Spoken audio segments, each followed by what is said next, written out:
Hi hello welcome to PSC tricks with Ammu. പുതിയൊരു rapid revision mock ടെസ്റ്റിലേക്ക് എല്ലാവർക്കും സ്വാഗതം കേട്ടോ. നമ്മൾ ഇന്നിവിടെ എല്ലാ ഭാഗവും ഉൾക്കൊള്ളിച്ചിട്ടുള്ള എല്ലാ ഇമ്പോർട്ടൻ്റ് ആയിട്ടുള്ള എല്ലാ ഏരിയാസും ഉൾക്കൊള്ളിച്ചിട്ടുള്ള ഒരു മോക്ക് ടെസ്റ്റാണ് കേട്ടോ. 50 മാർക്കിനാണ് ഇവിടെ നടത്താൻ പോകുന്നത്. അവസാന ഭാഗത്ത് 10 ക്വസ്റ്റ്യൻസ് നമ്മൾ എടുത്തിരിക്കുന്നത് പ്രിലിംസിന് ചോദിക്കാൻ സാധ്യതയുള്ള ഇമ്പോർട്ടൻ്റ് ആയിട്ടുള്ള കറണ്ട് അഫയേഴ്സ് ആണ് കേട്ടോ. 10 കറണ്ട് അഫയേഴ്സ് ചോദ്യങ്ങളാണ്. അത് സ്റ്റേറ്റ്മെൻറ്റ് ടൈപ്പിലാണ് എടുത്തിരിക്കുന്നത്. അത് ആ ഒരു ടോപ്പിക്കിനെ കുറിച്ചുള്ള മുഴുവൻ ഭാഗങ്ങളും ഉൾക്കൊള്ളിക്കാൻ വേണ്ടിയിട്ടാണ് നമ്മൾ സ്റ്റേറ്റ്മെൻറ്റ് ടൈപ്പിൽ എടുത്തിട്ടുള്ളത്. അപ്പോൾ വീഡിയോ മുഴുവനായിട്ട് കാണാൻ ശ്രമിക്കുക കേട്ടോ. കഴിവതും നിങ്ങൾ മോക്ക് ടെസ്റ്റ് അറ്റൻഡ് ചെയ്യാൻ വേണ്ടിയിട്ട് ശ്രമിക്കുക കേട്ടോ. കാരണം ഇതിൽ എല്ലാ ഏരിയാസും ഇമ്പോർട്ടൻ്റ് ആയിട്ടുള്ള എല്ലാ ഏരിയാസും ഞാൻ ഇൻക്ലൂഡ് ചെയ്തിട്ടുണ്ട്. അപ്പോൾ നമുക്ക് ഒന്നാമത്തെ ക്വസ്റ്റ്യനിലേക്ക് പോവാം. നമുക്ക് അധികം ദിവസമില്ല നമ്മുടെ മുന്നിൽ. അപ്പോൾ കൂടുതൽ സമയവും നമ്മൾ മോക്ക് ടെസ്റ്റിന് വേണ്ടിയിട്ട് നല്ലൊരു ഭാഗം നമ്മൾ ചിലവഴിക്കണം കേട്ടോ. കാരണം മോക്ക് ടെസ്റ്റിലൂടെ മാത്രമാണ് നമുക്ക് നല്ലൊരു മാർക്ക് സ്കോർ ചെയ്യാൻ വേണ്ടിയിട്ട് പറ്റുള്ളൂ കേട്ടോ. അപ്പോൾ ഒന്നാമത്തെ ക്വസ്റ്റ്യൻ നോക്കാം.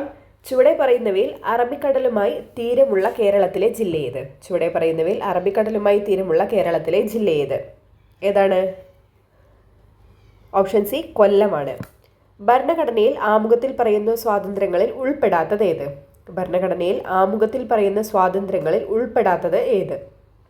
ചിന്തയ്ക്കുള്ള സ്വാതന്ത്ര്യം, ആശയപ്രകടന സ്വാതന്ത്ര്യം, വിശ്വാസത്തിനുള്ള സ്വാതന്ത്ര്യം, സംഘടനാ സ്വാതന്ത്ര്യം. ഇതിലേതാണ് പെടാത്തത്? ഓപ്ഷൻ ഡി സംഘടനാ സ്വാതന്ത്ര്യമാണ് കേട്ടോ. ബാക്കി ചിന്തയ്ക്കുള്ള സ്വാതന്ത്ര്യം, ആശയപ്രകടന സ്വാതന്ത്ര്യം, വിശ്വാസത്തിനുള്ള സ്വാതന്ത്ര്യം ഇതെല്ലാം ആമുഖത്തിൽ പറയുന്ന സ്വാതന്ത്ര്യങ്ങളിൽ ഉൾപ്പെടുന്നതാണ്. സംഘടനാ സ്വാതന്ത്ര്യം എന്തിലാണ് പെടുന്നത്? മൗലികാവകാശങ്ങളിൽ പെടുന്ന സ്വാതന്ത്ര്യമാണ്. ജാതി വേണ്ട, മതം വേണ്ട, ദൈവം വേണ്ട മനുഷ്യന് എന്ന ആശയം ആരുടേതായിരുന്നു? ജാതി വേണ്ട, മതം വേണ്ട, ദൈവം വേണ്ട മനുഷ്യന് എന്ന ആശയം ഏത് നവോത്ഥാന നായകൻ്റേതാണ്? Option B Sahodaran Ayyappan. ഈഴവ മഹാസഭയുടെ സ്ഥാപകൻ ആര്? ഈഴവ മഹാസഭയാണ് കേട്ടോ. ഈഴവ മഹാസഭയുടെ സ്ഥാപകൻ ആര്? Ezhava Mahasabha. Option A doctor പൽപ്പുവിൻ്റെതാണ് കേട്ടോ. ഈഴവ മഹാസഭ എന്ന് പറയുന്നത് ആരുടെയാണ്? ഈഴവ മഹാസഭ ഡോക്ടർ പൽപ്പു. നവോത്ഥാന നായകന്മാർ, കൃതികൾ എന്നിവയുടെ പട്ടിക ചുവടെ നൽകുന്നതിൽ ശരിയല്ലാത്ത ജോഡി ഏതെന്നാണ് ചോദിച്ചിരിക്കുന്നത്. മോക്ഷപ്രദീപം, ബ്രഹ്മാനന്ദ ശിവയോഗി, ലളിതോപഹാരം കിളിപ്പാട്ട്, പണ്ഡിറ്റ് കറുപ്പൻ, ബിലാത്തി വിശേഷം, KP കേശവമേനോൻ, സ്തോത്രമന്താരം, വാഗ്ബടാനന്ദൻ. ഇതിൽ ശരിയല്ലാത്ത ജോഡിയാണ് ചോദിച്ചിരിക്കുന്നത്. ഓപ്ഷൻ ഡി സ്തോത്രമന്താരം, വാഗ്ബടാനന്ദൻ എന്നുള്ളതാണ് കേട്ടോ ഇവിടെ തെറ്റായിട്ടുള്ളത്. മോക്ഷപ്രദീപം ബ്രഹ്മാനന്ദ ശിവയോഗിയാണ്. ലളിതോപഹാരം കിളിപ്പാട്ട് പണ്ഡിറ്റ് കറുപ്പൻ്റെ കൃതിയാണ്. ബിലാത്തി വിശേഷം KP കേശവമേനോൻ്റെ കൃതിയാണ്. സ്തോത്രമന്താരം വാഗ്ബടാനന്ദൻ്റെ കൃതിയല്ല. ഹാലോജനുകൾ എന്നറിയപ്പെടുന്നത് എത്രാം ഗ്രൂപ്പ് മൂലകങ്ങളാണ്? ഹാലോജനുകൾ എന്നറിയപ്പെടുന്നത് എത്രാം ഗ്രൂപ്പ് മൂലകങ്ങളാണ്? ഓപ്ഷൻ ബി 17ാം ഗ്രൂപ്പ് മൂലകങ്ങളെയാണ് ഹാലോജനുകൾ എന്ന് പറയുന്നത് കേട്ടോ. ഹാലോജനുകൾ ഏതാണ്? 17ാം ഗ്രൂപ്പ് മൂലകങ്ങളാണ്. താഴെ പറയുന്നവയിൽ ജീവിതശൈലി രോഗത്തിന് കാരണമല്ലാത്തത് ഏത്? പച്ചക്കറി, പഴങ്ങൾ എന്നിവയുടെ ഉപയോഗം, അമിത ഭക്ഷണവും വ്യായാമക്കുറവും, കടുത്ത മാനസിക സംഘർഷം, കൊഴുപ്പിൻ്റെയും എണ്ണയുടെയും അമിത ഉപയോഗം. ഇതിൽ ജീവിതശൈലി രോഗത്തിന് കാരണമല്ലാത്തതാണ് ചോദിച്ചിരിക്കുന്നത്. ഓപ്ഷൻ എ പച്ചക്കറി, പഴങ്ങൾ എന്നിവയുടെ ഉപയോഗമാണ് എന്ത് ജീവിതശൈലി രോഗത്തിന് കാരണമല്ലാത്തത്. അതൊരു ഗുഡാണ് അല്ലെ, ഗുഡ് ഹാബിറ്റ് ആണ്. ബാക്കി നോക്കൂ. അമിത ഭക്ഷണവും വ്യായാമക്കുറവും, കടുത്ത മാനസിക സംഘർഷം, കൊഴുപ്പിൻ്റെയും എണ്ണയുടെ അമിത ഉപയോഗം ഇതെല്ലാം എന്താണ്? നമുക്ക് ജീവിതശൈലി രോഗങ്ങൾ ഉണ്ടാക്കുന്ന കാരണങ്ങളാണ്. കീഴരിയൂർ ബോംബ് കേസ് നടന്ന വർഷം ഏത്? കീഴരിയൂർ ബോംബ് കേസ് നടന്ന വർഷം ഏത്? Option A 1942. ചുവടെ പറയുന്നവയിൽ ഭരണഘടനാ സ്ഥാപനം അല്ലാത്തത് ഏത്? കേന്ദ്ര തെരഞ്ഞെടുപ്പ് കമ്മീഷൻ, സംസ്ഥാന തെരഞ്ഞെടുപ്പ് കമ്മീഷൻ, നീതി ആയോഗ്, ധനകാര്യ കമ്മീഷൻ. ഓപ്ഷൻ സി നീതി ആയോഗാണ് ഭരണഘടനാ സ്ഥാപനം ഇതിൽ അല്ലാത്തത്. തെരഞ്ഞെടുപ്പ് കമ്മീഷൻ, കേന്ദ്ര തെരഞ്ഞെടുപ്പ് കമ്മീഷൻ, സംസ്ഥാന തെരഞ്ഞെടുപ്പ് കമ്മീഷൻ, ധനകാര്യ കമ്മീഷൻ ഇവ മൂന്നും ഭരണഘടനാ സ്ഥാപനമാണ്. നീതി ആയോഗ് ഒരു ഉപദേശക സമിതിയാണ്. ഇവിടെ നിയമലംഘന പ്രസ്ഥാനം എന്നാണ് കേട്ടോ. അവിടെ എഴുതിയിട്ടില്ല, സോറി. നിയമലംഘന പ്രസ്ഥാനം തുടങ്ങാൻ തീരുമാനിച്ച കോൺഗ്രസ് സമ്മേളനം നടന്നത് ഇവിടെ? നിയമലംഘന പ്രസ്ഥാനം കൊൽക്കത്ത, ഡൽഹി, ബോംബെ, ലാഹോർ. നിയമലംഘന പ്രസ്ഥാനം തുടങ്ങാൻ തീരുമാനിച്ച INC സമ്മേളനം നടന്നത് എവിടെയാണ്? ഓപ്ഷൻ ഡി ലാഹോർ ആയിരുന്നു. ഇന്ത്യയുടെ അക്ഷാംശീയ വ്യാപ്തിയും രേഖാംശീയ വ്യാപ്തിയും ഏതാണ്ട് എത്രയാണ്? ഇന്ത്യയുടെ അക്ഷാംശീയ വ്യാപ്തിയും രേഖാംശീയ വ്യാപ്തിയും ഏതാണ്ട് എത്രയാണ്? ചോദിച്ചിട്ടുള്ള ക്വസ്റ്റ്യൻ ആണ്. Option A 30 degree. Andaman Nicobar ദ്വീപ സമൂഹങ്ങളെ വേർതിരിക്കുന്നത് എന്ത്? ആൻഡമാൻ നിക്കോബാർ ദ്വീപ സമൂഹങ്ങളെ വേർതിരിക്കുന്നത് എത്ര ഡിഗ്രി ചാനലാണ്? എത്രയാണ്? ഓപ്ഷൻ എ 10 ഡിഗ്രി ചാനലാണ്. നമ്മൾ SCERT ക്ലാസ് എടുത്തപ്പോൾ അതിൽ പറഞ്ഞിട്ടുണ്ടായിരുന്നു, വ്യക്തമായിട്ട് കൊടുത്തിട്ടുണ്ടായിരുന്നു. ആൻഡമാൻ നിക്കോബാർ ദ്വീപ സമൂഹങ്ങളെ വേർതിരിക്കുന്നത് എത്ര ഡിഗ്രി ചാനലാണ്? 10 ഡിഗ്രി ചാനലാണ്. ഒരു വസ്തുവിൻ്റെ മാസ് കൂടുന്നതനുസരിച്ച് അതിൻ്റെ ജഡത്വത്തിന് എന്ത് സംഭവിക്കും? കൂടും, കുറയും, ഇരട്ടിയാകും, മാറ്റമില്ല. ഒരു വസ്തുവിൻ്റെ മാസ് കൂടുമ്പോൾ അതിൻ്റെ ജഡത്വം എന്ത് സംഭവിക്കും? കൂടുകയാണ് ചെയ്യുന്നത്. ഒരു വസ്തുവിൻ്റെ മാസ് കൂടുകയാണെങ്കിൽ അതിൻ്റെ ജഡത്വവും കൂടും. ഓപ്ഷൻ എ ആണ് ആൻസറേ. പോക്സോ നിയമപ്രകാരം ഒരു കുട്ടി എന്നാൽ ഓപ്ഷൻ എ 18 വയസ്സിൽ താഴെയുള്ള ആരുമാണ് കേട്ടോ. പോക്സോ നമുക്ക് മെയിൻസിനും പ്രിലിംസിനും ഒക്കെ പ്രതീക്ഷിക്കാവുന്ന ഒരു ടോപ്പിക്കാണ് കേട്ടോ. ആദ്യമൊക്കെ ഇത് പോക്സോ ഇങ്ങനെ പ്രിലിംസിനൊന്നും ചോദിച്ചിട്ടുണ്ടായിരുന്നില്ല. ഇപ്പോൾ എല്ലാ ക്വസ്റ്റ്യൻ പേപ്പറിലും കാണാൻ കഴിയുന്നൊരു ടോപ്പിക്കാണ് പോക്സോ നിയമം 2002 എന്ന് പറയുന്നത് കേട്ടോ. അപ്പോൾ മെയിനായിട്ട് ചോദിക്കുന്നത് ഈ ഒരു ക്വസ്റ്റ്യൻ ആണ്. പോക്സോ നിയമപ്രകാരം ഒരു കുട്ടി എന്നാൽ എത്രയാണ്? അതിൻ്റെ ഏജ് കാറ്റഗറിയാണ് ചോദിച്ചിരിക്കുന്നത്. 18 വയസ്സിൽ താഴെയുള്ള ആരും എന്താണ്? പോക്സോ നിയമപ്രകാരം കുട്ടിയായിട്ടാണ് നിർവചിച്ചിരിക്കുന്നത് കേട്ടോ.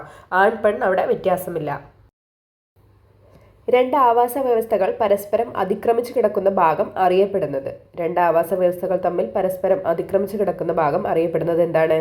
ഇക്കോടോൺ എന്നാണ് കേട്ടോ. ഇക്കോടോൺ, അതായത് രണ്ട് ജീവസമൂഹങ്ങൾ കൂടിച്ചേരുന്ന ഇടത്തിനെയാണ് നമ്മൾ ഇക്കോടോൺ എന്ന് പറയുന്നത് കേട്ടോ. എക്സാമ്പിളായിട്ട് SCERT കൊടുത്തിരിക്കുന്നത് വനവും പുൽമേടുകളുമാണ് കേട്ടോ. വനവും പുൽമേടുകളും കൂടിച്ചേരുന്ന ഇടം. രണ്ടും വ്യത്യസ്ത തരത്തിലുള്ള 2 ആവാസ വ്യവസ്ഥയാണ്. അപ്പോൾ അത് രണ്ടും കൂടിച്ചേരുന്ന ഒരു സ്ഥലം, അതിനെയാണ് ഇക്കോടോൺ എന്ന് പറയുന്നത്. അത് തന്നെയാണ് ഇവിടെ ചോദിച്ചിരിക്കുന്നത് കേട്ടോ. അപ്പോൾ എന്താണ് എക്കോസിസ്റ്റം എന്ന് പറഞ്ഞാൽ? എന്താണ്? ഒരു പ്രത്യേക പ്രദേശത്തെ പരസ്പരം ആശ്രയിക്കുന്ന അവിടെ ജീവിയവും അജീവിയവുമായിട്ടുള്ള ഘടകങ്ങൾ, ആ ജീവനുള്ളതും ജീവനില്ലാത്തതുമായ ഘടകങ്ങൾ ഉൾപ്പെട്ടതാണ് ആവാസ വ്യവസ്ഥ എന്ന് പറയുന്നത്. അതായത് ഇക്കോസിസ്റ്റം എന്ന് പറയുന്നത് ഒരു പ്രത്യേക പ്രദേശം, അതിലെന്താണ് ജീവനുള്ളതും ജീവനില്ലാത്തതുമായിട്ടുള്ള ഘടകങ്ങൾ പരസ്പരം ആശ്രയിച്ച് കഴിയുന്ന ഒരു വ്യവസ്ഥ, അതിനെയാണ് ഇക്കോസിസ്റ്റം എന്ന് പറയുന്നത്. അപ്പോൾ എന്താണ് ബയോട്ടിക് കമ്മ്യൂണിറ്റി എന്ന് പറഞ്ഞാൽ? എന്താണ്?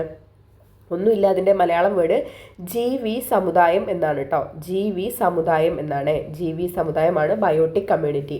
ഒരു ആവാസ വ്യവസ്ഥയിലെ എല്ലാ ജീവികളെയും ചേർത്ത് പറയുന്നതാണ് ബയോട്ടിക് കമ്മ്യൂണിറ്റി അല്ലെങ്കിൽ ജീവി സമുദായം എന്ന് പറയുന്നത്. ക്ലിയർ അല്ലേ ഈ ഒരു ഭാഗം? ഇത് ഇമ്പോർട്ടൻ്റ് ആയിട്ടുള്ള ഭാഗമാണ്. നമ്മൾ ഇപ്പോൾ അടുത്ത പരിസ്ഥിതി എന്ന് പറഞ്ഞിട്ടുള്ളൊരു ടോപ്പിക് ഇടുന്നുണ്ട്. ഇതിലുള്ള എല്ലാ ടോപ്പിക്കും നമ്മൾ കവർ ചെയ്യുന്നതാണ് കേട്ടോ. അപ്പോൾ അതിൽ പറയുന്നുണ്ട്, വൈക്കം സത്യാഗ്രഹവുമായി ബന്ധപ്പെട്ട ശരിയായ പ്രസ്താവനകൾ ഏവ? പൊതു ഇടങ്ങളിലെ അയിത്താചാരത്തിനെതിരെ ഇന്ത്യയിൽ നടന്ന ശ്രദ്ധേയമായ സമരമായിരുന്നു വൈക്കം സത്യാഗ്രഹം. സവർണ ജാതിക്ക് നേതൃത്വം നൽകിയത് മന്നത്ത് പത്മനാഭനാണ്. സവർണ ജാതിക്ക് എന്നാണ് കേട്ടോ. സവർണ ജാതിക്ക് നേതൃത്വം നൽകിയത് മന്നത്ത് പത്മനാഭനാണ്. വൈക്കം സത്യാഗ്രഹത്തിന് ആവേശം പകരാൻ ഗാന്ധിജി വൈക്കത്തെത്തിയ സംഭവം വിവരിക്കുന്ന വൈക്കം മുഹമ്മദ് ബഷീറിന്റെ കൃതിയാണ് അനർഘ നിമിഷം. വൈക്കം ക്ഷേത്രത്തിലേക്കുള്ള എല്ലാ വഴികളും ജാതി മതഭേദമന്യേ എല്ലാവർക്കും തുറന്നു കൊടുക്കണമെന്ന് അഭ്യർത്ഥിച്ച് നിവേദനം സമർപ്പിച്ചതാർക്കാണ്? റാണി ഗൗരി ലക്ഷ്മിബായിക്കാണ്. ഇതിൽ ശരിയായ പ്രസ്താവനകളാണ് ചോദിച്ചിട്ടുള്ളത്. വേഗം കണ്ടുപിടിക്കൂ. ഓപ്ഷൻ എ ആണ് ഇവിടെ. 1ഉം 2ഉം മാത്രമേ ഇവിടെ ശരിയായിട്ടുള്ളൂ. പൊതുവിടങ്ങളിലെ അയിത്താചാരണത്തിനെതിരെ ഇന്ത്യയിൽ നടന്ന ശ്രദ്ധേയമായിട്ടുള്ള സമരമായിരുന്നു വൈക്കം സത്യാഗ്രഹം. സവർണ ജാതിക്ക് നേതൃത്വം നൽകിയത് ആരാണ്? മന്നത്ത് പത്മനാഭനാണ്. ഭരണഘടനാ നിർമ്മാണ സഭയെ ആദ്യമായി അഭിസംബോധന ചെയ്തത് ആരാണ്? ഭരണഘടനാ നിർമ്മാണ സഭയെ ആദ്യമായി അഭിസംബോധന ചെയ്തത് ആരാണ്?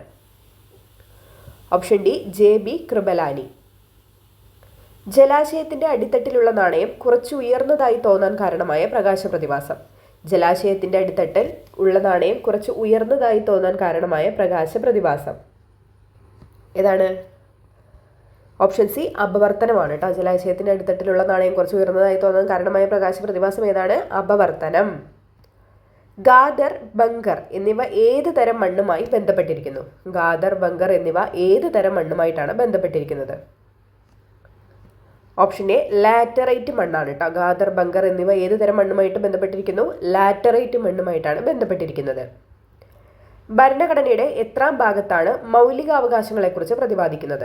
ഭരണഘടനയുടെ എത്രാം ഭാഗത്താണ് മൗലികാവകാശങ്ങളെക്കുറിച്ച് പ്രതിപാദിക്കുന്നത്?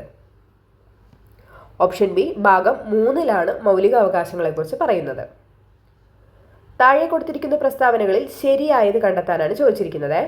പ്രസ്താവന 1, ജനഗണമന ആദ്യമായി ആലപിക്കപ്പെട്ട രാഷ്ട്രീയ സമ്മേളനം 1911 കോൺഗ്രസ് സമ്മേളനമായിരുന്നു. പ്രസ്താവന 2, BA ദർ ആയിരുന്നു 1911 കോൺഗ്രസ് സമ്മേളനത്തിന്റെ അധ്യക്ഷൻ. ഓപ്ഷൻ സി 2 പ്രസ്താവനകളും ശരിയാണ്. ജനഗണമന ആദ്യമായിട്ട് ആലപിക്കപ്പെട്ട രാഷ്ട്രീയ സമ്മേളനം ഏതാണ്? 1911 കോൺഗ്രസ് സമ്മേളനമായിരുന്നു.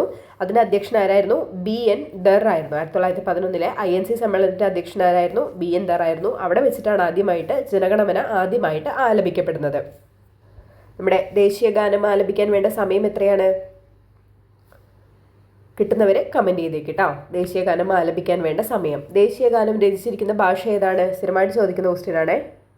ബംഗാളി ഭാഷയാണ് കേട്ടോ. ബംഗാളി ഭാഷയിലാണ് ദേശീയ ഗാനം രചിച്ചിരിക്കുന്നത്.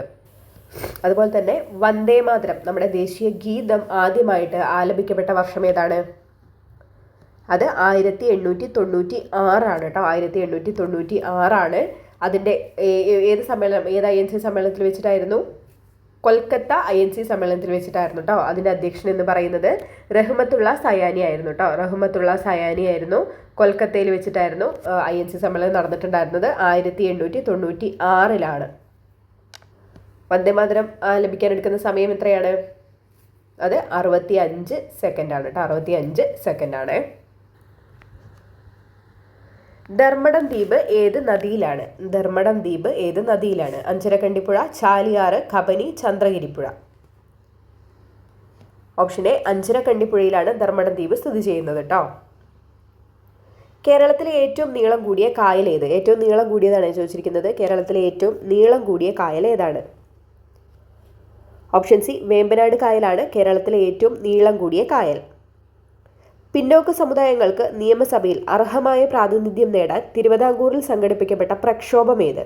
പിന്നോക്ക സമുദായങ്ങൾക്ക് നിയമസഭയിൽ അർഹമായ പ്രാതിനിധ്യം നേടാൻ തിരുവിതാംകൂറിൽ സംഘടിപ്പിക്കപ്പെട്ട പ്രക്ഷോഭം ഏതാണ്? ശുചീന്ദ്രം, രാജധാനി മാർച്ച്, നിവർത്തന പ്രക്ഷോഭം, പാലിയം സത്യാഗ്രഹം. ഏതാണ്? ഓപ്ഷൻ സി നിവർത്തന പ്രക്ഷോഭമാണ്. ഭാരതീയ സംസ്കാരത്തിന്റെ ഈറ്റില്ലം എന്നറിയപ്പെടുന്നത്? ഭാരതീയ സംസ്കാരത്തിന്റെ ഈറ്റില്ലം എന്നറിയപ്പെടുന്നത് ഓപ്ഷൻ സി ഉത്തര മഹാസമതലമാണ് ഭാരതീയ സംസ്കാരത്തിന്റെ ഈറ്റില്ലം എന്ന് അറിയപ്പെടുന്നത്. ഒരാളെ അറസ്റ്റ് ചെയ്താൽ 24 മണിക്കൂറിനുള്ളിൽ മജിസ്ട്രേറ്റിന് മുന്നിൽ ഹാജരാക്കണമെന്ന് അനുശാസിക്കുന്ന വകുപ്പ് ഏത്? ഒരാളെ അറസ്റ്റ് ചെയ്താൽ 24 മണിക്കൂറിനുള്ളിൽ മജിസ്ട്രേറ്റിന് മുന്നിൽ ഹാജരാക്കണമെന്ന് അനുശാസിക്കുന്ന വകുപ്പ് ഏത്? ഇവിടെ വേറൊരു രീതിയിലും ക്വസ്റ്റ്യൻ വരാം. എത്ര മണിക്കൂറിനുള്ളിലാണ് മജിസ്ട്രേറ്റിന് മുന്നിൽ ഹാജരാക്കേണ്ടത് എന്നും അങ്ങനെയും വരാട്ടെ. ഒരാളെ അറസ്റ്റ് ചെയ്തു കഴിഞ്ഞാൽ എത്ര മണിക്കൂറിനുള്ളിലാണ് മജിസ്ട്രേറ്റിന് മുന്നിൽ ഹാജരാക്കേണ്ടത്? അങ്ങനെയും ക്വസ്റ്റ്യൻ വന്നിട്ടുണ്ട്. 24 മണിക്കൂറാണ്. അപ്പോൾ ഇത് അങ്ങനെ ഹാജരാക്കണമെന്ന് പറയുന്ന ആർട്ടിക്കിൾ ഏതാണെന്നാണ് ചോദിച്ചിരിക്കുന്നത്. ഏതാണ്? ഓപ്ഷൻ ബി അനുച്ഛേദം 22 പറയുന്നത് കേട്ടോ. ഒരാൾ അറസ്റ്റ് ചെയ്താൽ 24 മണിക്കൂറിനുള്ളിലാണ് മജിസ്ട്രേറ്റിന് മുന്നിൽ ഹാജരാക്കണമെന്ന് അനുശാസിക്കുന്ന ആർട്ടിക്കിൾ ഏതാണ്? ആർട്ടിക്കിൾ 22. അൾട്രാവയലറ്റ് കിരണങ്ങളിൽ നിന്ന് ഭൂമിയെ സംരക്ഷിക്കുന്ന ഓസോൺ പാളി പ്രധാനമായും കാണപ്പെടുന്ന അന്തരീക്ഷ മണ്ഡലം. ഈ അന്തരീക്ഷ മണ്ഡലങ്ങൾ നമുക്ക് വളരെയധികം ഇമ്പോർട്ടൻ്റ് ആയിട്ടുള്ളൊരു ടോപ്പിക്കാണ് കേട്ടോ. പ്രിലിംസിൽ നമ്മൾ ഓൾറെഡി ക്വസ്റ്റ്യൻസ് ബേസ് ചെയ്തിട്ടുള്ള റിലേറ്റഡ് ഫാക്ടിൽ ഇതെല്ലാം നമ്മൾ ഇട്ടിട്ടുണ്ട് കേട്ടോ. അൾട്രാവയലറ്റ് കിരണങ്ങളിൽ നിന്ന് ഭൂമിയെ സംരക്ഷിക്കുന്ന ഓസോൺ പാളി പ്രധാനമായും കാണപ്പെടുന്ന അന്തരീക്ഷ മണ്ഡലം ഏതാണ്? ഓപ്ഷൻ ബി സ്ട്രാറ്റോസ്ഫിയർ ആണ് കേട്ടോ. ഓസോൺ പാളി കാണപ്പെടുന്നത് എവിടെയാണ്? സ്ട്രാറ്റോസ്ഫിയറിലാണ്. മനുഷ്യ ശരീരത്തിലെ ഏറ്റവും കൂടുതൽ ആയുസ്സുള്ള കോശം ഏത്? മനുഷ്യ ശരീരത്തിൽ ഏറ്റവും കൂടുതൽ ആയുസ്സുള്ള കോശം ഏത്? ഓപ്ഷൻ എ നാഡീകോശമാണ് കേട്ടോ. അരുണ രക്താണ് കാണും, പക്ഷേ ബബിൾ ചെയ്യരുത്. ഏറ്റവും കൂടുതൽ ആയുസ്സുള്ള കോശം ഏതാണെന്ന് ചോദിച്ചാൽ അതേതാണ്? നാഡീകോശമാണ്. താഴെ തന്നിട്ടുള്ളവയിൽ ശരിയായ ജോഡികൾ ഏത്? പണ്ടാരപ്പാട്ട വിളംബരം 1865, കൊച്ചി കുടിയായ്മ നിയമം 1912, മലബാർ കുടിയായ്മ നിയമം 1926. ഇതിൽ ശരിയായ ജോഡികളാണ് ചോദിച്ചിട്ടുള്ളത്. ഏതൊക്കെയാണ്? ഓപ്ഷൻ എ 1 മാത്രമാണ് കേട്ടോ അവിടെ ശരിയായിട്ടുള്ളത്. പണ്ടാരപ്പാട്ട വിളംബരം 1865 ശരിയാണ്. ബാക്കി നോക്കൂ. കൊച്ചി കുടിയായ്മ നിയമം എന്താണ്? 1914 കൊച്ചി കുടിയായ്മ നിയമം പാസ്സാക്കുന്നത് കേട്ടോ. മലബാർ കുടിയായ്മ നിയമമോ 26 1929 കേട്ടോ. ഓർത്ത് വെച്ചേക്കണേ, വർഷങ്ങൾ ഇമ്പോർട്ടൻ്റ് ആണ്. കഥകളിയുടെ സാഹിത്യരൂപം ഏത്? കഥകളിയുടെ സാഹിത്യരൂപം ഏത്? ആട്ടക്കഥ, പാട്ടുസാഹിത്യം, രാമചരിതം, മണിപ്രവാളം. ഏതാണ്? ഓപ്ഷൻ എ ആട്ടക്കഥയാണ് കഥകളിയുടെ സാഹിത്യരൂപം. ഏത് ഗ്രന്ഥിയുടെ പ്രവർത്തന വൈകല്യം മൂലമാണ് പ്രമേഹ രോഗം ഉണ്ടാകുന്നത്? ആഗ്നേയ ഗ്രന്ഥി, അഡ്രിനൽ ഗ്രന്ഥി, തൈറോയ്ഡ് ഗ്രന്ഥി, പീനിയൽ ഗ്രന്ഥി. ഏത് ഗ്രന്ഥിയുടെ പ്രവർത്തന വൈകല്യം മൂലമാണ് പ്രമേഹ രോഗം ഉണ്ടാകുന്നത്? ഓപ്ഷൻ എ ആഗ്നേയ ഗ്രന്ഥിയുടെ വൈകല്യം മൂലമാണ് കേട്ടോ പ്രമേഹ രോഗം ഉണ്ടാകുന്നത്. ആണി ചുറ്റിക കൊണ്ട് അടിച്ചു കയറ്റുമ്പോൾ പ്രയോഗിക്കുന്ന ബലം. ആണി ചുറ്റിക കൊണ്ട് അടിച്ചു കയറ്റുമ്പോൾ പ്രയോഗിക്കുന്ന ബലമേത്? ഓപ്ഷൻ ഡി ആവേഗ ബലമാണ് കേട്ടോ. ആണി ചുറ്റിക കൊണ്ട് അടിച്ചു കയറ്റുമ്പോൾ പ്രയോഗിക്കുന്ന ബലം ഏതാണ്? ആവേഗ ബലം. ഭരണഘടനയുടെ ആത്മാവ് എന്ന് താക്കൂർദാസ് ഭാർഗവ് വിശേഷിപ്പിച്ചത്. ഭരണഘടനയുടെ ആത്മാവെന്ന് താക്കൂർദാസ് ഭാർഗവ് വിശേഷിപ്പിച്ചത് അനുച്ഛേദം 32-നെയാണോ, നിർദ്ദേശക തത്വങ്ങളെയാണോ, ആമുഖത്തെയാണോ, വോട്ടവകാശത്തെയാണോ? ഓപ്ഷൻ സി ആമുഖത്തെയാണ് കേട്ടോ. ഭരണഘടനയുടെ ആത്മാവ് എന്ന് താക്കൂർദാസ് ഭാർഗവ് വിശേഷിപ്പിച്ചത് എന്തിനെയാണ്? ആമുഖത്തെയാണ്. വിപ്ലവകാരികളുടെ സമുന്നത നേതാവ് എന്ന് പട്ടാള മേധാവി ഹ്യൂഗ് റോസ് വിശേഷിപ്പിച്ചത് ആരെയാണ്? വിപ്ലവകാരികളുടെ സമുന്നത നേതാവ് എന്ന് പട്ടാള മേധാവി ഹ്യൂഗ് റോസ് വിശേഷിപ്പിച്ചത് ആരെയാണ്? ഓപ്ഷൻ എ ഝാൻസി റാണിയെ. താഴെ കൊടുത്തതിൽ മൗലിക കടമകളിൽ ഉൾപ്പെടുന്നത് ഏതൊക്കെ? പൊതുസ്വത്ത് സംരക്ഷിക്കുക, അക്രമം ഉപേക്ഷിക്കുക, പരിസ്ഥിതി സംരക്ഷിക്കുകയും മെച്ചപ്പെടുത്തുകയും ചെയ്യുക, ഇന്ത്യയുടെ സാംസ്കാരിക പൈതൃകത്തെ ബഹുമാനിക്കുക. മൗലിക കടമകളാണ് കേട്ടോ, ഉൾപ്പെടുന്നതാണ് ചോദിച്ചിരിക്കുന്നത്. ഓപ്ഷൻ ബി ആണ്. ഇതിലെല്ലാം എന്ത് ചെയ്യുന്നുണ്ട്? എല്ലാം ഉൾപ്പെടുത്തതാണ് കേട്ടോ. പൊതുസ്വത്ത് സംരക്ഷിക്കുക, അക്രമം ഉപേക്ഷിക്കുക, പരിസ്ഥിതിയെ സംരക്ഷിക്കുകയും മെച്ചപ്പെടുത്തുകയും ചെയ്യുക, ഇന്ത്യയുടെ സാംസ്കാരിക പൈതൃകത്തെ ബഹുമാനിക്കുക. മൗലിക കടമകൾ ഇമ്പോർട്ടൻ്റ് ആണ്. ഇന്ത്യൻ നാഷണൽ കോൺഗ്രസിൻ്റെ അധ്യക്ഷനായ ആദ്യ മലയാളി. ഇന്ത്യൻ നാഷണൽ കോൺഗ്രസിൻ്റെ അധ്യക്ഷനായ ആദ്യ Malayali. Option B C Sankaran നായരാണ് INCയുടെ അധ്യക്ഷനായ ആദ്യ മലയാളി. നിസ്സഹരണ സമരം നിർത്തിവെക്കാൻ ഗാന്ധിജിയെ പ്രേരിപ്പിച്ച സാഹചര്യം എന്തായിരുന്നു? നിസ്സഹരണ സമരം നിർത്തിവെക്കാൻ ഗാന്ധിജിയെ പ്രേരിപ്പിച്ച സംഭവം എന്തായിരുന്നു? ഓപ്ഷൻ ബി ചൗരി ചൗര സംഭവമാണ് കേട്ടോ. ഇത് നിർബന്ധമായിട്ടും പഠിക്കണേ. നിസ്സഹരണ സമരം നിർത്തിവെക്കാൻ ഗാന്ധിജിയെ പ്രേരിപ്പിച്ച സാഹചര്യം എന്തായിരുന്നു? ചൗരി ചൗര സംഭവം. കാലാവധി തികയ്ക്കും മുൻപേ പിൻവലിക്കപ്പെട്ട ഏക പഞ്ചവത്സര പദ്ധതി ഏതാണ്? കാലാവധി തികയ്ക്കും മുൻപേ പിൻവലിക്കപ്പെട്ട ഏക പഞ്ചവത്സര പദ്ധതി ഏതാണ്? ഓപ്ഷൻ ബി 5ാം പഞ്ചവത്സര പദ്ധതിയാണ് കേട്ടോ. കാലാവധി തികയ്ക്കും മുൻപ് പിൻവലിക്കപ്പെട്ട ഏക പഞ്ചവത്സര പദ്ധതി. ഒരു നിശ്ചിത താപനിലയിൽ 100 ഗ്രാം ലായകത്തെ പൂരിതമാക്കാൻ ആവശ്യമായ ലീനത്തിൻ്റെ ഗ്രാമിലുള്ള അളവ് അറിയപ്പെടുന്നത് എന്ത്? ഒരു നിശ്ചിത താപനിലയിൽ 100 ഗ്രാം ലായകത്തെ പൂരിതമാക്കാൻ ആവശ്യമായ ലീനത്തിൻ്റെ ഗ്രാമിലുള്ള അളവ് അറിയപ്പെടുന്നത് എന്ത്? ഓപ്ഷൻ സി ലേയത്വമാണ്. ഒന്നുകൂടെ പറയാം. ഒരു നിശ്ചിത താപനിലയിൽ 100 ഗ്രാം ലായകത്തെ പൂരിതമാക്കാൻ ആവശ്യമായ ലീനത്തിൻ്റെ ഗ്രാമിലുള്ള അളവിനെ എന്തറിയപ്പെടുന്നു? ലേയത്വം എന്നാണ് അറിയപ്പെടുന്നത്. SCRT ക്വസ്റ്റ്യൻ ആണ്. താഴെ പറയുന്ന പ്രസ്താവനകളിലൂടെ പേശി ഏതാണെന്ന് തിരിച്ചറിയുക.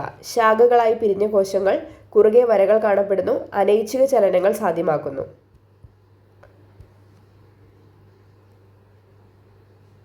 ഓപ്ഷൻ സി ഹൃദയപേശിയാണ് കേട്ടോ. ശാഖകളായി പിരിഞ്ഞ കോശങ്ങളാണ്, കുറുകെ വരകൾ കാണപ്പെടുന്നുണ്ട്, അനൈച്ഛിക ചലനങ്ങൾ സാധ്യമാക്കുന്നു. ഏതാണ്? ഹൃദയപേശിയാണ്.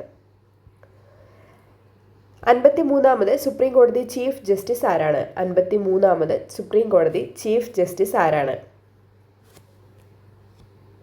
ഓപ്ഷൻ ബി ജസ്റ്റിസ് സൂര്യകാന്ത് ആണ് കേട്ടോ. 53ാമത് ആരാണ്?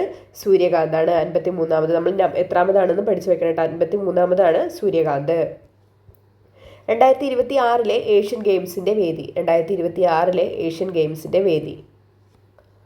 ഓപ്ഷൻ സി നഗോയയാണ് കേട്ടോ. 2026 ഏഷ്യൻ ഗെയിംസിൻ്റെ വേദി എവിടെയാണ്? ജപ്പാനിലെ നഗോയ.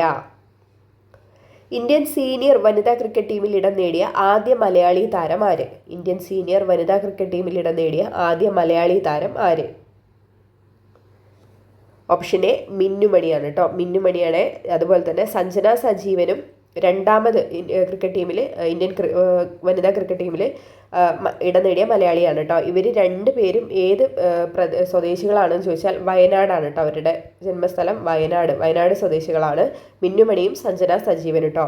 മിന്നുമണി റിപ്പീറ്റായിട്ട് വരുന്ന ക്വസ്റ്റ്യനാണ്. ചോദിച്ചിരിക്കുന്നത് പ്രദേശമാണ്, ജില്ലയാണ് കേട്ടോ ചോദിച്ചിരിക്കുന്നത്. വയനാട് നിന്നുള്ള വ്യക്തിയാണ് കേട്ടോ മിന്നുമണി എന്ന് പറയുന്നത്. താഴെ കൊടുത്തിട്ടുള്ള പ്രസ്താവനയിൽ ശരിയായത്. കേരള സംസ്ഥാന മനുഷ്യാവകാശ commission chairman justice Alexander Thomas ആണ്. കേരള സംസ്ഥാന മുഖ്യ വിവരാവകാശ കമ്മീഷണർ വി ഹരിനായർ ആണ്. ദേശീയ വനിതാ കമ്മീഷൻ അധ്യക്ഷ വിജയ് കിഷോർ രഹത്കർ ആണ്. ഭാരതത്തിൻ്റെ മുഖ്യ തിരഞ്ഞെടുപ്പ് കമ്മീഷണർ ഗ്യാനേഷ് കുമാർ ആണ്. ഇതിൽ ശരിയായ പ്രസ്താവനയാണ് ചോദിച്ചിരിക്കുന്നത്. വേഗം കണ്ടെത്തിക്കേ. ഓപ്ഷൻ ഡി ആണ് ഇതിൽ കൊടുത്തതെല്ലാം ശരിയാണ് കേട്ടോ. അപ്പോൾ നമ്മുടെ കേരള സംസ്ഥാന മനുഷ്യാവകാശ കമ്മീഷൻ ചെയർമാൻ ആരാണ്? ജസ്റ്റിസ് അലക്സാണ്ടർ തോമസ് ആണ്. നമ്മുടെ കേരള സംസ്ഥാന വിവരാവകാശ കമ്മീഷണർ ആരാണ്? വി ഹരിനായർ. ദേശീയ വനിതാ കമ്മീഷൻ അധ്യക്ഷ ആരാണ്? വിജയ കിഷോർ രഹത്കർ ആണ്. ദേശീയ വനിതാ കമ്മീഷനാണ് കേട്ടോ. ദേശീയ കേന്ദ്രത്തിലെ വനിതാ കമ്മീഷൻ അധ്യക്ഷ ആരാണ്? വിജയ് കിഷോർ രഹത്കർ. ഇനി ഭാരതത്തിന്റെ മുഖ്യ തെരഞ്ഞെടുപ്പ് കമ്മീഷണർ ആരാണ്? അത് ജ്ഞാനേഷ് കുമാർ ആണ്. എഴുതി വെച്ചേക്കണേ. കറണ്ട് അഫെയർ ഒക്കെ പദവികളൊക്കെ എപ്പോഴും ചോദിക്കാൻ ചാൻസ് ഉള്ളതാണ്. അപ്പോൾ സെപ്പറേറ്റ് ആയിട്ട് ഒരു പേജിലോ ഒരു പേപ്പറിലൊക്കെ എഴുതി വെക്കാൻ വേണ്ടിയിട്ട് നോക്കുക കേട്ടോ. എക്സാമിന് പോകുമ്പോൾ നമുക്ക് ഈസി ആയിരിക്കും. 2026 ജനുവരിയിൽ അവതരിപ്പിച്ച കേരള ബജറ്റുമായി ബന്ധപ്പെട്ട് താഴെ പറയുന്ന പ്രസ്താവനകൾ പരിശോധിക്കുക. സംസ്ഥാനത്തെ ആർട്സ് ആൻഡ് സയൻസ് കോളേജിലെ വിദ്യാർത്ഥികൾക്ക് ബിരുദതലം വരെ സൗജന്യ വിദ്യാഭ്യാസം പ്രഖ്യാപിച്ചു. സർക്കാർ ജീവനക്കാർക്കായി 2026 ഏപ്രിൽ 1 മുതൽ നടപ്പിലാക്കുന്ന അഷ്വേർഡ് പെൻഷൻ പദ്ധതി പ്രകാരം അവസാന അടിസ്ഥാന ശമ്പളത്തിന്റെ 60% തുക പെൻഷനായി ഉറപ്പു നൽകുന്നു. ദരിദ്ര കുടുംബങ്ങളിലെ വനിതാ ഹോം മേക്കർമാരുടെ സുരക്ഷയ്ക്കായി വനിതാ ഹോം മേക്കർ പാക്കേജ് പ്രഖ്യാപിച്ചു. സംസ്ഥാനത്തെ പുതിയ ധനക്കമ്മി GSDPയുടെ 3.40% നിശ്ചയിച്ചു. ഇതിൽ ശരിയായ പ്രസ്താവനകളാണ് ചോദിച്ചിട്ടുള്ളത്. നമ്മുടെ കേരള ബജറ്റ് ഇമ്പോർട്ടൻ്റ് ആണ്. അതുമായിട്ട് ബന്ധപ്പെട്ടിട്ട് ശരിയായ പ്രസ്താവനകളാണ് ചോദിച്ചിരിക്കുന്നത്.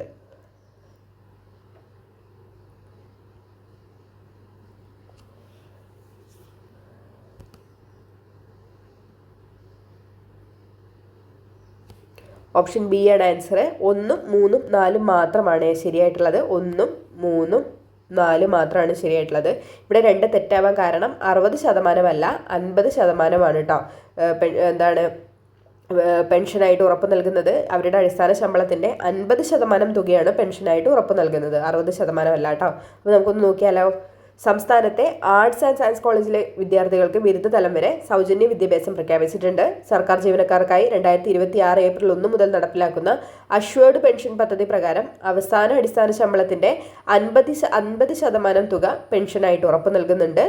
ദരിദ്ര കുടുംബങ്ങളിലെ വനിതാ ഹോംമേക്കറുകളുടെ സുരക്ഷയ്ക്കായിട്ട് വനിതാ ഹോംമേക്കർ പദ്ധതി പാക്കേജ് പ്രഖ്യാപിച്ചിട്ടുണ്ട്. സംസ്ഥാനത്തെ പുതിയ ധനക്കമ്മി GSDPയുടെ 3.40% നിശ്ചയിച്ചു. അത് ഇമ്പോർട്ടൻ്റ് ആണ്. സംസ്ഥാനത്തെ പുതിയ ധനക്കമ്മി GSDPയുടെ എത്ര ശതമാനമായിട്ടാണ് നിശ്ചയിച്ചിരിക്കുന്നത്? 3.40%, 3.40% കേട്ടോ. നാസയുടെ ആർട്ടമീസ് 2 ദൗത്യവുമായി ബന്ധപ്പെട്ട് താഴെ പറയുന്ന പ്രസ്താവനകൾ പരിശോധിക്കുക. മനുഷ്യനെ വീണ്ടും ചന്ദ്രനിലെത്തിക്കാനുള്ള നാസയുടെ ആർട്ടമീസ് പ്രോഗ്രാമിലെ ആദ്യത്തെ മനുഷ്യനിയന്ത്രിത ദൗത്യമാണിത്. ഈ ദൗത്യം ചന്ദ്രന്റെ ഉപരിതലത്തിൽ മനുഷ്യനെ ഇറക്കാൻ ലക്ഷ്യമിടുന്നു. ഓറിയോൺ പേടകത്തെ ചന്ദ്രന്റെ ഭ്രമണപഥത്തിലെത്തിക്കാൻ സ്പേസ് ലോഞ്ച് സിസ്റ്റം റോക്കറ്റാണ് ഉപയോഗിക്കുന്നത്. ഈ ദൗത്യത്തിൽ ഒരു വനിത ഉൾപ്പെടെ 4 ബഹിരാകാശ സഞ്ചാരികളാണ് ഉള്ളത്. ഇതിൽ ശരിയായിട്ടുള്ള പ്രസ്താവനകളാണ് ചോദിച്ചിട്ടുള്ളത്. വേഗം കണ്ടുപിടിച്ചോളൂ.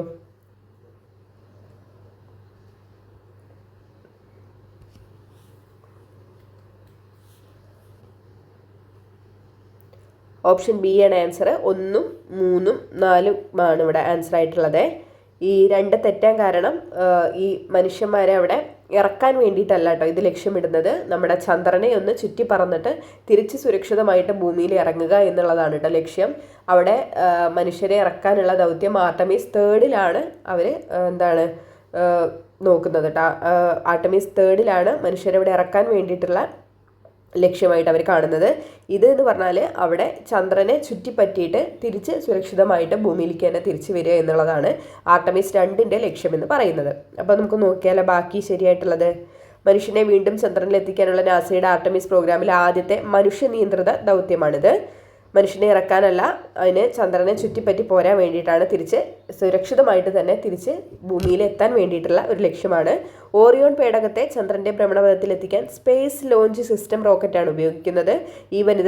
ഈ ദൗത്യത്തിൽ ഒരു വനിത ഉൾപ്പെടെ 4 ബഹിരാകാശ സഞ്ചാരികളാണ് ഉള്ളത്. ടോട്ടൽ 4 പേരാണ് ഈ ദൗത്യത്തിൽ ഉൾക്കൊള്ളിച്ചിട്ടുള്ളത്. ആർട്ടമീസ് 2 ദൗത്യത്തിലെ ബഹിരാകാശ സഞ്ചാരികളെക്കുറിച്ചുള്ള പ്രസ്താവനകളിൽ ശരിയായത് ഏത്? ഈ ദൗത്യത്തിലൂടെ ചന്ദ്രനിലേക്ക് യാത്ര തിരിക്കുന്ന ആദ്യത്തെ വനിതയാണ് ക്രിസ്റ്റീന കോച്ച്. ചന്ദ്രനിലേക്ക് യാത്ര തിരിക്കുന്ന ആദ്യത്തെ ആഫ്രിക്കൻ അമേരിക്കൻ വംശജനാണ് വിക്ടർ ഗ്ലോവർ. ജെറമി ഹാൻസൺ ആണ് ഈ ദൗത്യത്തിലെ കനേഡിയൻ ബഹിരാകാശ ഏജൻസിയുടെ പ്രതിനിധി. ഈ ദൗത്യത്തിൻ്റെ കമാൻഡർ റീഡ് വൈസ്മാൻ ആണ്. ഇതിൽ ശരിയായിട്ടുള്ള പ്രസ്താവനയാണ് ചോദിച്ചിട്ടുള്ളത് കേട്ടോ. അവയും കണ്ടുപിടിക്കൂ. ആർട്ടമിസ് 2 ദൗത്യം. ഇപ്പം നമ്മളൊരു ക്വസ്റ്റ്യൻ ചെയ്തേ ഉള്ളൂ അല്ലേ, ആർട്ടമിസ് 2വുമായിട്ട് ബന്ധപ്പെട്ട് ഇമ്പോർട്ടൻ്റ് ആണ് കേട്ടോ ആർട്ടമിസ് 2.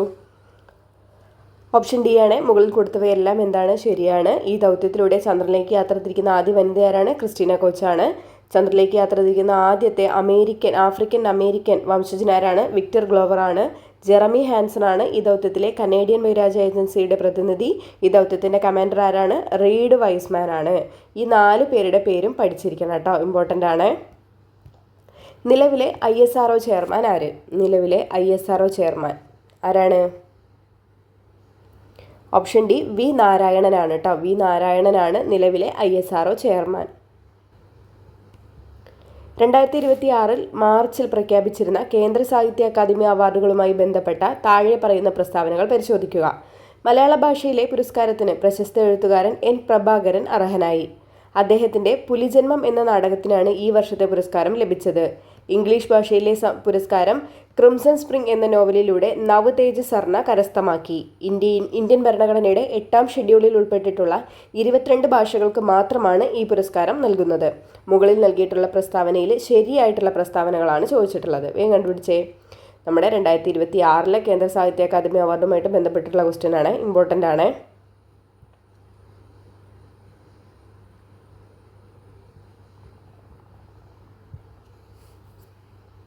ഓപ്ഷൻ ബി ആണ് ആൻസർ.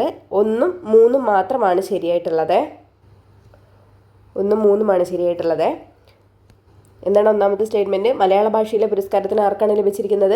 N പ്രഭാകരനാണ് അർഹനായിരിക്കുന്നത്. N പ്രഭാകരനാണ് അർഹനായിരിക്കുന്നത്. അദ്ദേഹത്തിൻ്റെ പുലിജന്മം എന്ന നാടകത്തിനാണ് ഈ വർഷത്തെ പുരസ്കാരം. തെറ്റാണ്. എന്തിനാണ് ലഭിച്ചിട്ടുണ്ടായിരുന്നത്? മായാമനുഷ്യൻ. N പ്രഭാകരൻ്റെ മായാമനുഷ്യൻ എന്നുള്ള കൃതിക്കായിരുന്നു പുരസ്കാരം ലഭിച്ചിട്ടുണ്ടായിരുന്നത് കേട്ടോ. പുലിജന്മം എന്ന് പറയുന്നതും ആരുടെ തന്നെയാണ്? N പ്രഭാകരൻ്റെയാണ്. പക്ഷേ അദ്ദേഹത്തിൻ്റെ നാടകമാണ് കേട്ടോ പുലിജന്മം എന്ന് പറയുന്നത്. കൃതിയല്ല, നാടകമാണ് പുലിജന്മം എന്ന് പറയുന്നത്. എങ്കിൽ പക്ഷേ മലയാള ഭാഷയിൽ പുരസ്കാരം 2026 കേന്ദ്ര സാഹിത്യ അക്കാദമി അവാർഡിൽ മലയാള ഭാഷയിലെ പുരസ്കാരത്തിന് N പ്രഭാകരൻ്റെ മായാമനുഷ്യൻ എന്ന് പറഞ്ഞിട്ടുള്ള കൃതിക്കാണ് പുരസ്കാരം ലഭിച്ചിട്ടുള്ളത്. ഇംഗ്ലീഷ് ഭാഷയിലെ പുരസ്കാരം ക്രിംസൺ സ്പ്രിംഗ് എന്ന നോവലിലൂടെ നവതേജ് സർണ കരസ്ഥമാക്കിയിട്ടുണ്ട്. നവതേജ് സർണയ്ക്കാണ് ഇംഗ്ലീഷ് ഭാഷയിലെ പുരസ്കാരം ലഭിച്ചിരിക്കുന്നത്. ഏത് നോവലിലൂടെയാണ്? ക്രിംസൺ സ്പ്രിംഗ് എന്ന് പറഞ്ഞിട്ടുള്ള നോവലിലൂടെയാണ്. ഇന്ത്യൻ ഭരണഘടനയുടെ 8ാം ഷെഡ്യൂളിൽ ഉൾപ്പെട്ടിട്ടുള്ള 22 ഭാഷകൾക്ക് മാത്രമാണ് ഈ പുരസ്കാരം നൽകുന്നത്. ശരിയായ സ്റ്റേറ്റ്മെൻ്റ് ആണോ? അല്ലാതെ തെറ്റായിട്ടുള്ള സ്റ്റേറ്റ്മെൻ്റ് ആണ് അല്ലേ. പുറമെ എന്തുണ്ട്? ഇംഗ്ലീഷ്, അതുപോലെ തന്നെ രാജസ്ഥാനി, അങ്ങനെ ഈ 2 ഭാഷയും കൂടെ ഉൾപ്പെടുത്തിയിട്ട് അങ്ങനെ 24 ഭാഷകൾക്കാണ് ഈ പുരസ്കാരം നൽകുന്നത് കേട്ടോ. 22 ഭാഷകൾക്ക് മാത്രമല്ല 24 ഭാഷകൾക്കാണ് ഈ പുരസ്കാരം നൽകുന്നത്. ഇംഗ്ലീഷും രാജസ്ഥാനിയും കൂടെ ഭാഷകൾ ഉൾപ്പെടുത്തിയിട്ടുണ്ട്. 16ാമത് കേരള നിയമസഭയിലെ വിവിധ പദവികൾ അലങ്കരിക്കുന്ന വ്യക്തികളെ സംബന്ധിച്ച പ്രസ്താവനകളിൽ തെറ്റായ ജോഡി ഏതെന്നാണ് ചോദിച്ചിരിക്കുന്നത് കേട്ടോ. തെറ്റായതാണ് ചോദിച്ചിരിക്കുന്നത്. സഭാനായകൻ, അതായത് നമ്മുടെ മുഖ്യമന്ത്രി ആരാണ്? ശ്രീ VD സതീശൻ. പ്രതിപക്ഷ നേതാവ് Pinarayi Vijayan. Deputy speaker Shanimol Usman.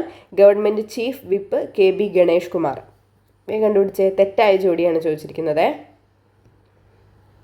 Option C ആണ്. ഇവിടെ ഗവൺമെൻറ് ചീഫ് വിപ്പ് എന്നുള്ളത് ഗണേഷ് കുമാർ അല്ല. ആരാണ്?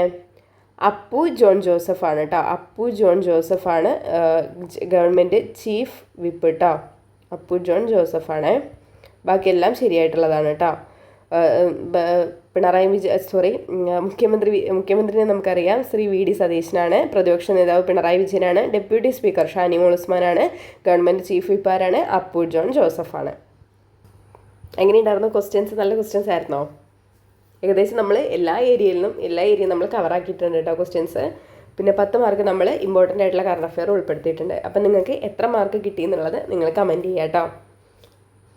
എവിടെയൊക്കെയാണോ നമ്മൾ മോക്ക് ടെസ്റ്റ് ചെയ്തിട്ട് എവിടെയൊക്കെയാണോ നമുക്ക് തെറ്റിപ്പോകുന്നത്, നമ്മൾ ആ ഭാഗമാണ് ഒന്നും കൂടെ നോക്കേണ്ടത് കേട്ടോ. നമ്മളിപ്പോൾ ഏതെങ്കിലും ഇപ്പോൾ നവോത്ഥാനത്തിലൊരു ക്വസ്റ്റ്യൻ തെറ്റിയിട്ടുണ്ടെങ്കിൽ നമ്മൾ ആ ഭാഗവുമായിട്ട് ബന്ധപ്പെട്ടിട്ടുള്ള അത് വീണ്ടും ഒന്നും കൂടെ വായിച്ച് നോക്കാൻ വേണ്ടിയിട്ട് ശ്രമിക്കുക കേട്ടോ. അങ്ങനെയാണ് നമ്മൾ മോക്ക് ടെസ്റ്റ് നമ്മുടെ സ്കോറ് കൂട്ടാൻ വേണ്ടിയിട്ട് നമ്മൾ ചെയ്യേണ്ടത് കേട്ടോ. അല്ലാണ്ട് നമ്മൾ കുറേ മോക്ക് ടെസ്റ്റ് ഇങ്ങനെ ഇരുന്ന് ചെയ്തിട്ട് കാര്യമില്ല. നമ്മൾ എവിടെയാണോ തെറ്റിയത് അത് നമ്മൾ ആ തെറ്റിയ ഭാഗം അപ്പം തന്നെ നോട്ടിലേക്ക് എപ്പോഴും ഒരു കയ്യിലൊരു പേപ്പർ കരുതുക. എന്നിട്ട് ആ പേപ്പറിലേക്ക് എഴുതിയെടുക്കുക ഏതൊക്കെ ഭാഗമാണ് തെറ്റിപ്പോയത് എന്നുള്ളത്. ലാസ്റ്റ് നമ്മൾ ആൻസർ കീ ചെക്ക് ചെയ്യുന്ന സമയത്ത് എന്നിട്ട് പിന്നെ നമ്മൾ ആ ഭാഗം ഇരുന്നിട്ട് ഒന്നും കൂടെ അന്ന് തന്നെ തീർക്കാൻ വേണ്ടിയിട്ട് ശ്രമിക്കുക. എന്നാൽ മാത്രമാണ് നമുക്ക് ഈ ഒരു മോക്ക് ടെസ്റ്റ് കൊണ്ട് നമുക്ക് ഉപകാരം എന്തെങ്കിലും ഉണ്ടാവുള്ളൂ കേട്ടോ. അപ്പോൾ ഇന്നത്തെ ക്ലാസ് എല്ലാവർക്കും യൂസ്ഫുൾ ആയി എന്ന് വിചാരിക്കുന്നു. യൂസ്ഫുൾ ആവുകയാണെങ്കിൽ നിങ്ങൾ കമൻറ്റ് ചെയ്യാനും നിങ്ങളുടെ അഭിപ്രായങ്ങളൊക്കെ നിങ്ങൾ ലൈക്ക് ചെയ്യാനും നിങ്ങളുടെ അഭിപ്രായങ്ങളൊക്കെ കമൻറ്റ് ചെയ്യാനും മറക്കരുത് കേട്ടോ. മാർക്ക് കമൻറ്റ് ചെയ്യാൻ മറക്കരുതേ. അപ്പോൾ വീണ്ടും നല്ലൊരു ക്ലാസ്സുമായിട്ട് വരാവേ. താങ്ക്